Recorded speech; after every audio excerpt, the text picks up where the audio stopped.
मैं डॉक्टर रमेश कुमारी। आज हम फैज़ अहमद फैज़ की नज़्म मुझसे पहली सी मोहब्बत मेरे महबूब ने मांग को पढ़ेंगे। फैज़ अहमद फैज़ उर्दू के लेखक रहे हैं। इनका जन्म 1911 में अविभाजित भारत के सियालकोट नगर में हुआ। सियालकोट अभी पाकिस्तान में है और इनकी मृत्यु 20 नवंबर 1984 को लाहौर में हुई। फैज़ की आरंभिक शिक्षा लाहौर में हुई। उन्होंने अंग्रेजी साहित्य और दर्शन शास्त्र का अध्ययन किया और वर्ष 1930 में फैज़ ने अमृतसर और लाहौर में शिक्षक का कार्य भी किया था। द्वितीय विश्व युद्ध के समय फैज़ ने इंडियन आर्मी में भी सेवा कार्य किया और 1947 में वे इंडियन आर्मी से इस्तीफ़ा देकर अपने परिवार के साथ पाकिस्तान चले गए। फैज़ की नज़्म को समझने से पहले फैज़ को समझना ज़रूरी है। फैज़ की विचारधारा कार्ल मार्क्स और वामपंथ की विचारधारा से प्रेरित रही। उनको 1962 में रूस के द्वारा प्रतिष्ठित लेनिन अवार्ड फॉर पीस से नवाजा भी गया। 1951 में फैज़ को रावलपिंडी कॉन्स्पिरेसी केस के कारण गिरफ्तार कर लिया गया और जेल में बंदी बनाया गया। 1955 में उनकी रिहाई हुई। 1989 से 1982 तक का समय फैज़ ने लेबनान में व्यतीत किया। फैज़ की लगभग सभी प्रमुख रचनाएं जेल और निर्वासन के काल में ही रची गई। उनकी सभी प्रमुख रचनाओं का रूसी भाषा में अनुवाद हो चुका है।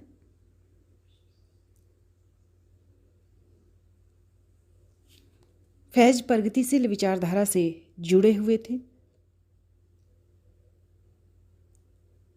फैज़ की नज़्मों में, उनके लेखन में प्रेम और क्रांति एक साथ दिखाई देती है। फैज़ ने अपने लेखन में और जीवन में भी राजनीतिक विखंडन को सांस्कृतिक विखंडन नहीं बनने दिया। उन्होंने भारत के विभाजन के बाद भी भारत और पाकिस्तान को सांस्कृतिक रूप से जोड़ने का कार्य किया। यही कारण है कि फैज़ को, उनके लेखन को, उनकी नज़्मों को भारत में भी अहमियत दी जाती है।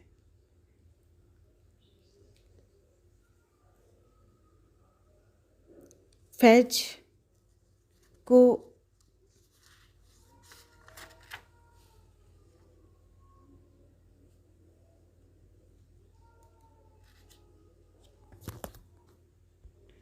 आम और ख़ास का शायर कहा जाता है।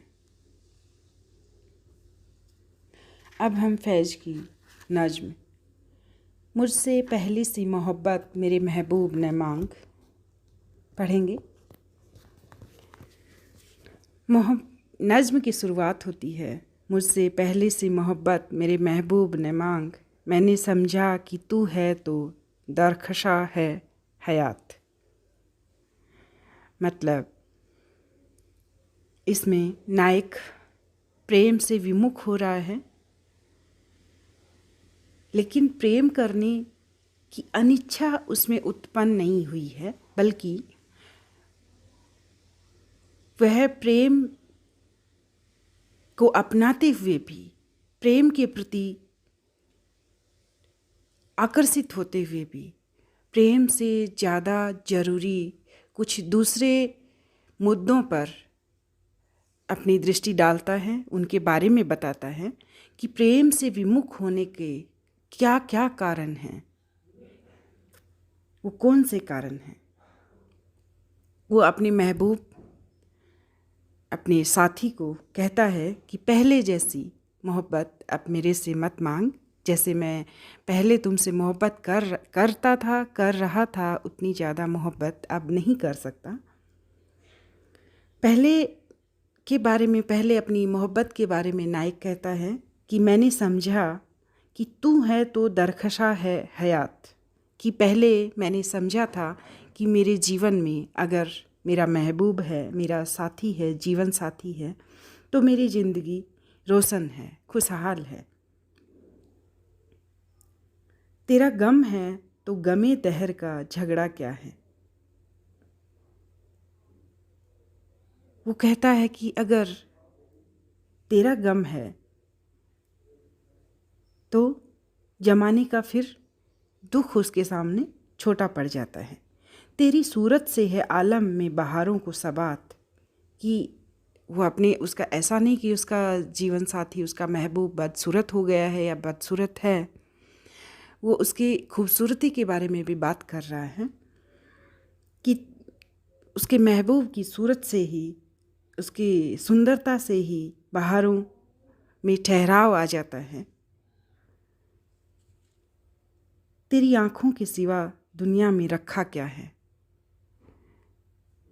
प्रेम से विमुख हो रहा है एक तरफ, दूसरी तरफ अपने प्रेम की गहराई की भी बात करता है कि अपने महबूब से इतना ज़्यादा प्रेम करता है कि उसकी आँखों के सिवा, अपने महबूब की आँखों के सिवा दुनिया में कुछ भी नायक को नज़र नहीं आता है।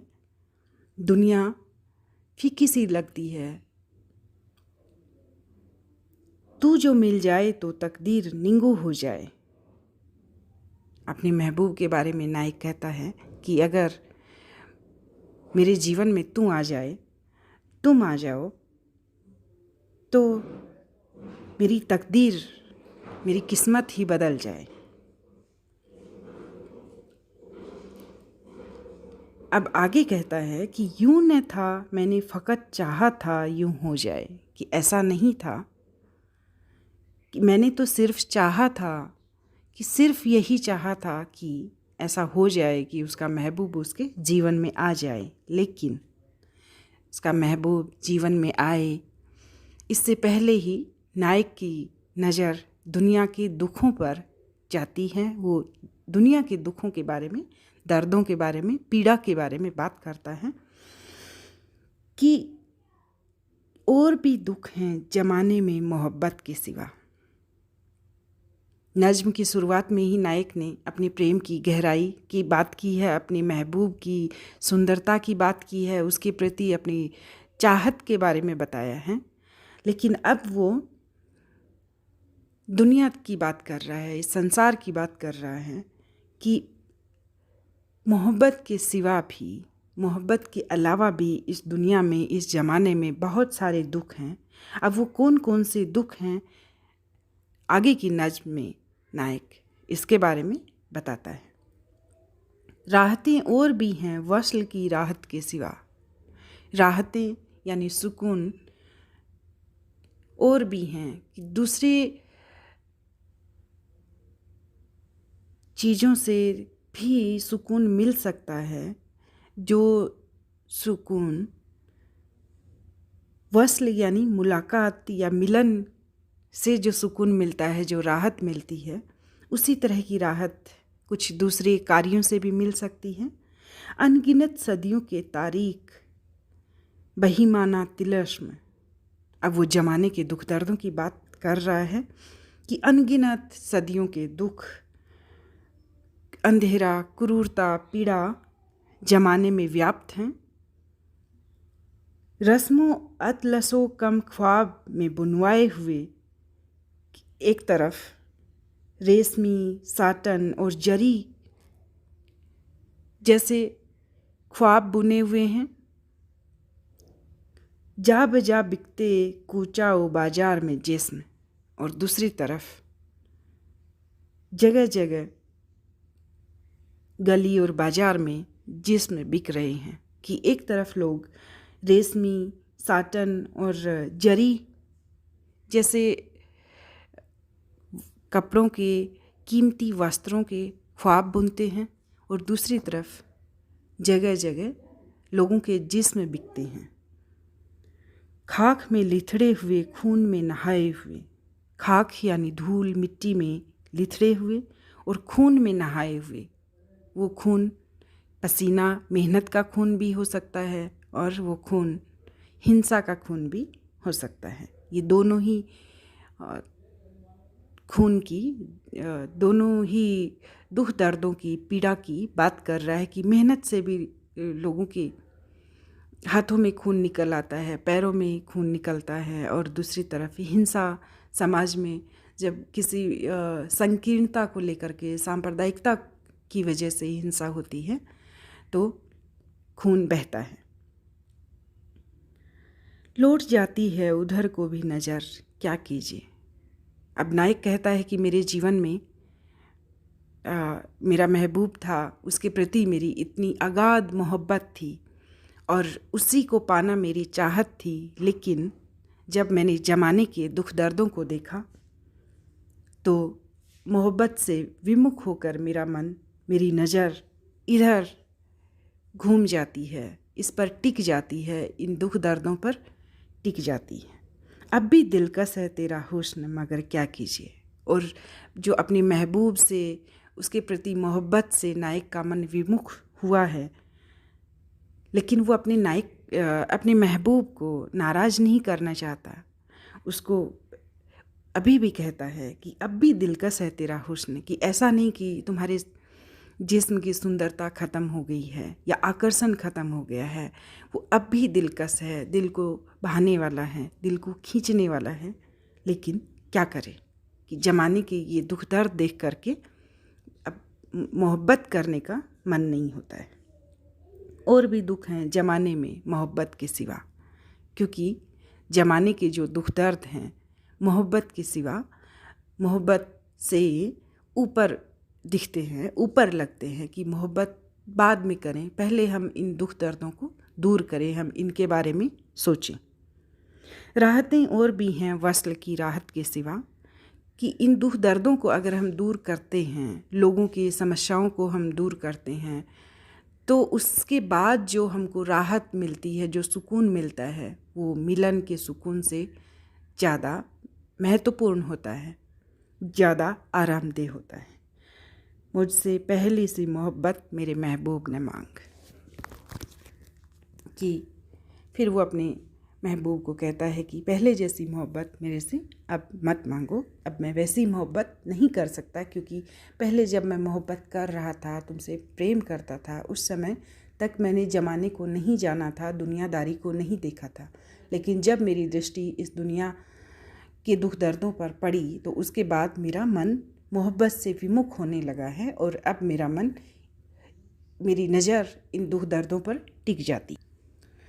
तो इस नज़्म को हमने पढ़ा, फैज़ अहमद फैज़ की नज़्म, मुझसे पहली सी मोहब्बत मेरे महबूब ने मांग।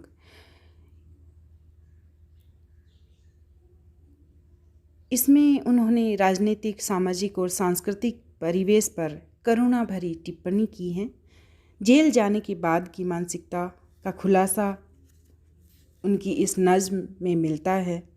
नज़्म की आत्मा पूरी तरह से इंसानी है और अंदाज में पश्चिम के बिंब और प्रतीक हैं, और राजनीतिक शब्द इसे आज की ताज़ा तरीन नज़्म बना देते हैं।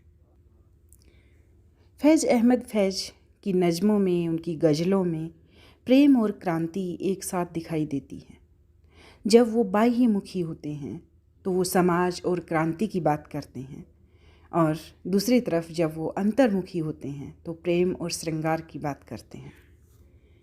निराशा की अभिव्यक्ति वो एक अलग तरह से करते हैं, कि जैसे हमने इसी नज़्म में देखा, नायक हताश है, निराश है, लेकिन इसके बावजूद भी ज़माने की चिंता है, उसको दुनिया के दुख दर्दों की चिंता है।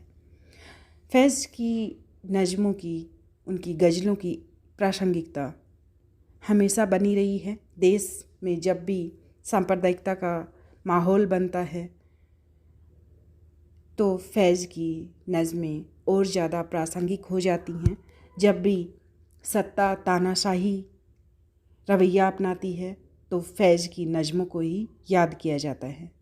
फैज़ ने अपने वक्त को प्रभावित किया, ये उनके लेखन की ताकत रही। इसीलिए उर्दू साहित्य में फैज़ के नाम से ही एक युग को पहचाना जाता है। जिसको फैज़ युग भी कहा जाता है। जब वो जेल में थे तो उन्होंने बहुत बेहतरीन नज़में लिखी। वो इंसान के हमदर्द रहे।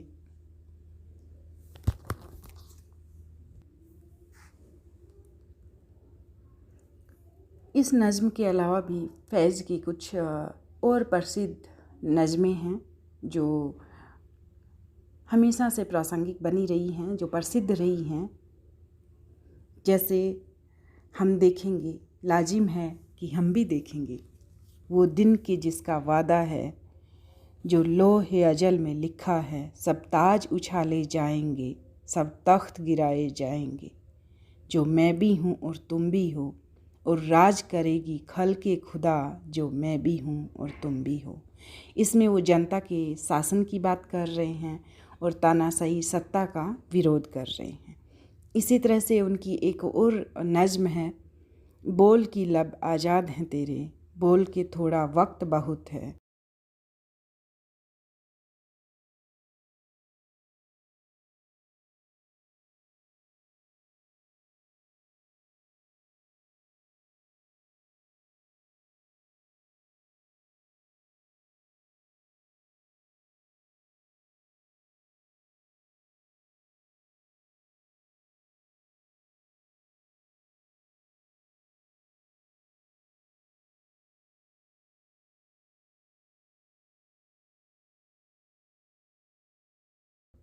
जिस्मो जवां की मौत से पहले, बोल के सच जिंदा है अब तक, बोल जो कुछ कहना है कह ले। ये नज़्म क्रांति की नज़्म है। ये अभिव्यक्ति को प्रेरित करने वाली नज़्म है। इस प्रकार हमने फैज़ अहमद फैज़ को जाना, उनकी नज़्मों के माध्यम से उनके विचारों को जाना। फैज़ राजनीतिक क्षेत्र में, सामाजिक और सांस्कृतिक क्षेत्र में उनकी विचारधारा, उनकी नज़्में हमेशा से प्रासंगिक रही हैं। और जब जब ऐसा वक्त आएगा जब तानाशाही सत्ता जनता के सपनों पर हावी होगी, जनता के सपनों को कुचलेगी, तब फैज़ की नज़्मों की प्रासंगिकता बनी रहेगी। धन्यवाद।